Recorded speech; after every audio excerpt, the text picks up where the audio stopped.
رب تبارک و تعالی نے جب اس آیت کریمہ کو فرمایا تو سارے غرور کرنے والے گھمنڈ کرنے والوں کے گھمنڈ کو توڑ دیا، غرور کرنے والوں کے غرور کو ختم کر دیا۔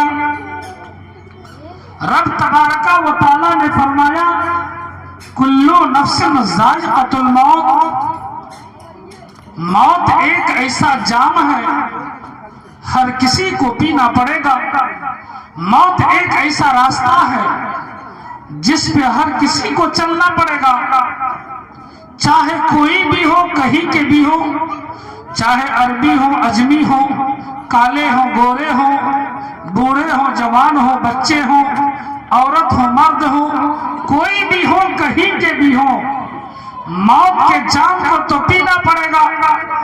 لیکن اے مسلمانوں، وہی جام ہے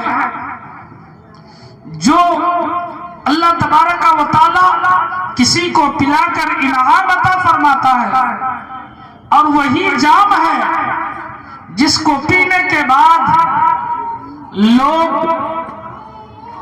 عذاب قبر میں مبتلا ہو جاتے ہیں۔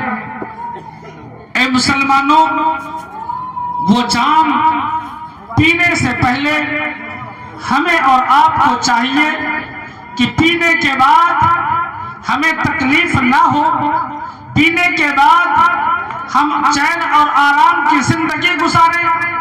اس جام کو پینے کے بعد پھر موت کا جام نہیں پینا ہوگا، پھر کبھی موت نہیں آئے گی۔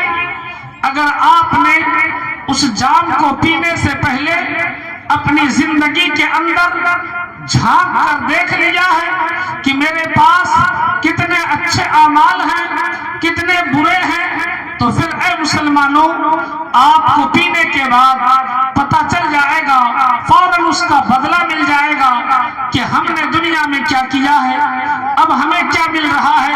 اگر آپ اس جام کو پی رہے ہیں، پینے کے بعد تکلیف میں مبتلا ہیں، گرفتار ہیں، تو یہ جان لو کہ آپ نے دنیا میں اچھا کام نہیں کیا، آپ نے دنیا میں یوں ہی اپنی زندگی کو گزارا۔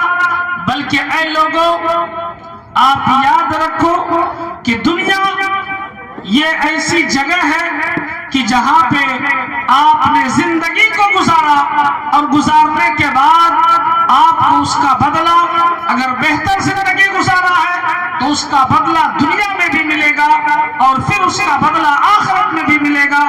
تو وہ کیسی زندگی ہے، وہ کیسی دنیاوی زندگی ہے، آج ہم اور آپ غور نہیں کر پا رہے ہیں۔ اے مسلمانوں، دیکھو، آپ دنیا کے اندر تو آئے ہو، لیکن دنیا کے اندر آنے کے بعد آپ کو رب تبارک و تعالیٰ نے ساری نعمتوں سے مالا مال فرمایا۔ آپ نے اللہ کی بارگاہ میں گریہ وزاری کیا، رب کی بارگاہ میں دعا مانگا کہ اے مولا مجھے دولت عطا فرما، رب نے تجھے دولت دے دیا۔ آپ نے عرض کیا مولا مجھے اولاد عطا فرما، رب نے تجھے اولاد عطا فرما دیا۔ آپ نے کہا اے مولا مجھے اچھی زندگی عطا فرما، رب تبارک و تعالیٰ نے تجھے اچھی زندگی عطا فرمایا۔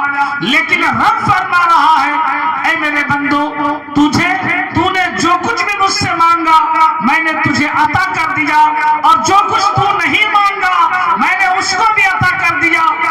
جو کچھ نہیں مانگنے کا مطلب یہ ہے ہم نے کبھی یہ نہیں چاہا کہ اے مولا ہمارے لیے آسمان میں شامیانہ، آسمان کا شامیانہ ہمارے لیے لگا دے۔ ہم نے یہ کبھی نہیں مانگا کہ روشنی کے لیے چاند سورج کو بنا دے۔ ہم نے یہ کبھی نہیں مانگا کہ اے مولا ہمارے لیے ستارے کو، کمکمے کی جگہ ستارے کو لگا دے۔ ہم نے کبھی نہیں مانگا۔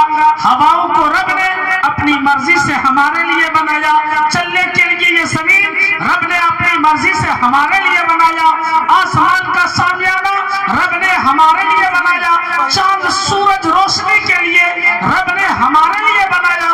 پتہ یہ چلا کہ دنیا کے ذرے ذرے کو اگر پیدا کیا ہے تو رب تبارک و تعالیٰ انسان کے لیے پیدا فرمایا ہے۔ آپ نظر اٹھا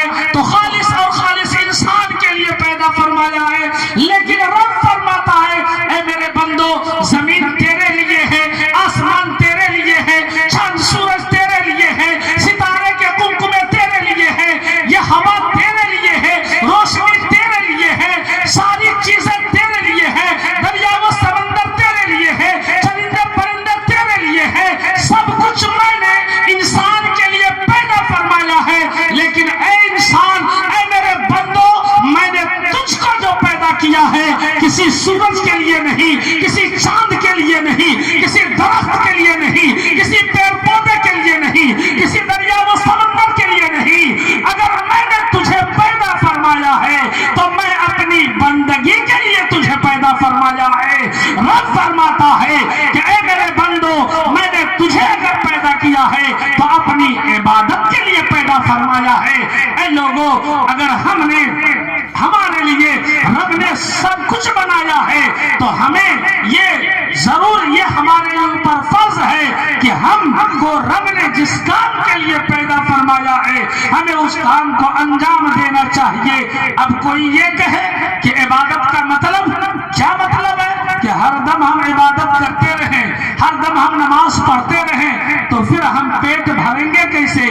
ہم اپنی دنیاوی ضرورت کو پوری کیسے کریں گے؟ اے لوگوں، رب یہ نہیں فرماتا ہے کہ ہر وقت تم سجدے میں رہو، رب یہ نہیں فرماتا ہے ہر وقت تم قرآن پڑھتے رہو، رب یہ نہیں فرماتا ہے ہر وقت تم میری بارگاہ میں رکوع و سجود ہی میں رہو، رب یہ نہیں فرماتا ہے۔ رب فرماتا ہے 5 وقت کی نماز ادا کرو، میں تجھے اپنے محبوب کو دیا، ان کے نقش قدم پر چلو، میں نے تجھے شریعت دی ہے، اس کی پیروی کرو۔ اگر تم نے فجر کی نماز ادا کر لی ہے تو اپنے دل کے اندر ارادہ کر لو کہ اب مجھے ظہر کی نماز ادا کرنی ہے۔ اب فجر سے لے کے ظہر تک آپ نے دنیاوی کاموں میں ہاتھ لگایا ہے، حلال رزق کو تلاش کرنے کے لیے آپ نے دنیا کے کونے کونے میں گھومنا شروع کیا ہے۔ ہر قدم کے بدلے میں آپ کے نامہ اعمال میں رب نیکیاں لکھ رہا ہے، نیکیاں عطا فرما رہا ہے۔ آپ نے ظہر کی نماز ادا کی ہے، ظہر کی نماز ادا کرنے کے بعد آپ نے ارادہ کیا مجھے عصر کی نماز ادا کرنی ہے۔ اب اس کے بعد اپنے کام میں لگ گئے، حلال رزق تلاش کرنے میں لگ گئے، کام اپنا کر رہے ہو، لیکن رب تبارک و تعالی ہر بدلے میں، ہر سانس کے بدلے میں، ہر قدم کے بدلے میں آپ کے نامہ اعمال میں نیکیاں لکھوا رہا ہے۔ آپ نے عصر کی نماز ادا کر لی، مغرب کی نیت کر لی اور آپ اپنے کام میں مشغول ہیں۔ ایسے ہی مغرب کی نماز پڑھنے کے بعد عشاء کی نیت کر لی، عشاء کی نماز کے بعد آپ اپنے بستر پہ چلے جا رہے ہو، لیکن آپ نے ارادہ کیا کہ مجھے فجر کی نماز ادا کرنی ہے۔ اللہ اکبر مسلمانوں، رب کی محبت پر قربان جاؤ، رب کتنا بڑا کریم ہے، رب کتنا بڑا مہربان ہے۔ رب فرماتا ہے کہ تم نماز پڑھ لیے عشاء کی، اپنے بستر پہ چلے گئے، ارادہ کر لیے اے مولا میں فجر کی نماز ادا کروں گا۔ رب کی رحمت کو دیکھو، فرشتے کو حاضر کرتا ہے، ارشاد فرماتا ہے اے فرشتوں، یہ میرا بندہ آرام کر رہا ہے اپنے بستر پہ، آرام کر رہا ہے اپنے لیے، لیکن فجر کی نیت کر لیا ہے۔ اس کے ہر سانس کے بدلے میں ان کے نامہ اعمال میں نیکیاں لکھتے رہو، فجر کی اذان تک، فجر کی نماز تک ان کے نامہ اعمال میں فرشتے نیکیاں لکھتے رہتے ہیں۔ یہ رب کی محبت ہے، یہ رب کی رحمت ہے۔ اے مسلمانوں، پتہ یہ چلا کہ رب ہمیں سب ہمارے لیے سب کچھ پیدا کیا ہے، اور ہمیں جو پیدا کیا ہے ہمیں کسی اور کے لیے نہیں، رب اپنے لیے ہمیں پیدا فرمایا ہے۔ تو ہمیں رب کی عبادت کرنی چاہیے، رب کی بندگی کرنی چاہیے۔ رب فرماتا ہے کل نفس ذائقۃ الموت، ہر نفس کو موت کا مزہ چکھنا ہے۔ اے لوگوں، یہ رب تبارک و تعالیٰ نے اس آیت کریمہ کو فرمانے کے بعد سارے غرور کرنے والوں کے غرور کو توڑ دیا ہے، اور اپنے کرسی عہدے پر گھمنڈ کرنے والوں کے سارے گھمنڈ کو توڑ کر رکھ دیا ہے۔ آپ تاریخ اٹھا کر کے دیکھ لو، کہیں ایسا نہیں ملے گا کہ کوئی ایسا انسان ہے جو اپنی دولت کی وجہ سے ملک الموت اس کے قریب نہ آیا ہو، کسی کی دولت کی وجہ سے، کسی کی شہرت کی وجہ سے، کسی کی عزت کی وجہ سے، کسی کی مالداری کی وجہ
ہوگا تو ان کے روح کو ایسے نکالیں گے. میرے مصطفیٰ نے فرمایا کہ اگر ایک ریشم کے چادر کو کانٹے دار درخت پر پھینک دیا جائے, ان کے ایک کونے کو پکڑ کر کھینچا جائے, تو اس کے تانے بانے کا حال کیا ہوتا ہے آپ اپنی نظروں سے دیکھتے ہو. ایسے ہی ایک برے انسان کی روح کو جب ملک الموت قبض کرتا ہے, جب ان کے روح کو نکالتا ہے, تو ان کی نسیں ٹوٹنے لگتی ہیں. ان کی نسیں ایسی ہو جاتی ہیں جیسے کانٹے دار درخت کے اوپر جب ایک چادر کو پھینکا جاتا ہے, اس کے تانے بانے کا حال برا ہوتا ہے, اس سے کہیں بدتر اس برے انسان کا حال ہوتا ہے. اے لوگوں, اگر آپ اپنی موت کی سختی سے بچنا چاہتے ہو, عذاب قبر سے بچنا چاہتے ہو, اور قبر کے سوالات سے بچنا چاہتے ہو, اور آخر میں جنت نعیم میں جگہ چاہتے ہو, تو ہمیں اپنا رہن سہن بدلنا ہوگا. ہمیں اپنا رہن سہن بدلنا ہوگا, کردار و عمل بدلنا ہوگا, طرز زندگی کو بدلنا ہوگا. ہمیں 5 وقت نماز پڑھنا ہوگا, شریعت مصطفیٰ پر عمل کرنا ہوگا, رسول اللہ کی بتائی باتوں پر عمل کرنا ہوگا. ہمیں مسجدوں کو آباد کرنا ہوگا, تب جا کر کے ہماری آخرت اچھی ہو سکتی ہے. نہیں تو یاد رکھو مسلمانوں, موت ایسی سختی کے ساتھ آئے گی کہ اس وقت ہمارے بچے ہمیں بچا نہیں سکتے, ہماری دولت ہمیں بچا نہیں سکتی, ہمارا عہدہ ہمیں بچا نہیں سکتا, کوئی بینک بیلنس کام نہیں آ سکتا. آپ آج ہزاروں کے بیچ میں ہو, آج اگر تھوڑی سی تکلیف ہوتی ہے, بھائی الگ سے پوچھتے ہیں, بیٹے الگ سے پوچھ رہے ہیں, بیوی الگ سے خیریت معلوم کر رہی ہے, بچیاں الگ رو رہی ہیں. لیکن اے مسلمانوں, جب ملک الموت آپ کے سامنے میں کھڑا ہوگا, ہر کوئی آپ اس ملک الموت کو کوئی دیکھیں گے نہیں, اگر صرف آپ ہی دیکھیں گے.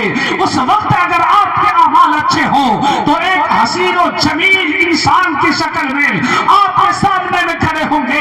اگر آپ نے دنیا میں برائیوں کے دلدل میں پھنس کر اپنی زندگی کو گزارا ہے, تو اس وقت تنے تنہا ہوں گے, بھائی ہوں گے لیکن بچا نہ سکیں, بچا نہیں پائیں گے, بہن ہوں گی بچا نہیں پائیں گی, باپ موجود ہوں گے لیکن آپ کا ہیلپ نہیں کر پائیں گے. اے لوگوں, اس وقت اگر آپ کو تنے تنہا جانا ہوگا, اور بستر اور مخمل پہ سونے والوں کان کھول کر سن لو کہ جب آپ کے پاس موت آئے گی تو وہ بستر چھوڑ کر ایسی جگہ جانا ہوگا جس قبر میں کوئی بستر کا انتظام نہیں ہے, نہ ٹھنڈی گرمی میں نہ کوئی پنکھے کا نہ اے سی کا انتظام ہے. اگر ہے آپ کے پاس اچھے اعمال ہیں تو وہاں پہ جنتی بچھونا بچھا دیا جائے گا, جنت کی کھڑکیوں سے آپ کی قبر کو آراستہ کر دیا جائے گا, جنت کی روشنی سے آپ کی قبر کو منور کر دیا جائے گا. اے لوگوں, اگر آپ کی جھولی میں سجدوں جیسی دولت ہو, آپ کی جھولی میں نماز جیسی دولت ہو, آپ کی جھولی میں صدقہ و خیرات والی دولت ہو, آپ کی جھولی میں قرآن کی تلاوت جیسی دولت ہے, تو پھر انشاءاللہ العزیز مرنے والا تو جائے گا, خوشی سے مچلتا ہوا جائے گا, اور یہ کہتا ہوا جائے گا دنیا میں رہ کر کے سرکار کی زیارت نہیں کر پائے, آج موت نے مجھے رسول اللہ سے ملا دیا ہے, ان کی زیارت کروا رہا ہے. خوشی کے مارے مچلتے ہوئے وہ اپنی آخری جگہ پہنچیں گے. تو لہذا مسلمانوں, کل نفس ذائقۃ الموت کے تحت ہمیں یہ یاد رکھنا چاہیے کہ موت سے ہم بچ نہیں سکتے, موت سے ہم بھاگ نہیں سکتے, موت سے ہم چھٹکارا پا نہیں سکتے. تو پھر اس موت کا ہمیں انتظار ہے, اور پھر اس موت کو پانے کے لیے ہمیں اس کی تیاری کرنی چاہیے. اے لوگوں, رب فرماتا ہے وما خلقت الجن والانس الا لیعبدون, میں نے جن اور انسان کو اس لیے پیدا کیا ہے کہ وہ میری عبادت کرے, میری بندگی کرے. رب نے سب کچھ ہمارے لیے پیدا فرمایا ہے, اور ہمیں رب نے اپنے لیے پیدا فرمایا ہے. اے لوگوں, انہی چند باتوں کے ساتھ میں اپنی گفتگو کو بند کرنا چاہتا ہوں. رب تبارک و تعالیٰ کی بارگاہ